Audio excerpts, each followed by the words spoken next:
اسی طرح ان کا کھانا پینا زقوم کا ہوگا. اور زقوم کیا ہے کہ جس کا صرف ایک قطرہ اگر زمین پر پھینک دیا جائے تو پوری زمین کی ہر چیز تلخ ہو کر رہ جائے، ہر چیز کڑوی ہو جائے. تو سوچئے کہ پھر جس کا کھانا ہی زقوم ہو اس کے ذائقے کا کیا عالم ہوگا. پھر ایسا پانی پینے کو دیا جائے گا کہ جو آنتیں کاٹ ڈالے گا. سورۃ محمد میں آتا ہے وَسُقُوا مَاءً حَمِيمًا فَقَطَّعَ أَمْعَاءَهُمْ، اور انہیں پینے کو کھولتا ہوا پانی دیا جائے گا جو ان کی آنتیں بھی کاٹ کر رکھ دے گا.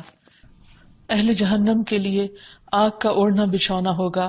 لَهُم مِّن فَوْقِهِمْ ظُلَلٌ مِّنَ النَّارِ وَمِن تَحْتِهِمْ ظُلَلٌ، ان کے اوپر بھی آگ کے سائبان ہوں گے اور ان کے نیچے بھی سائبان ہوں گے.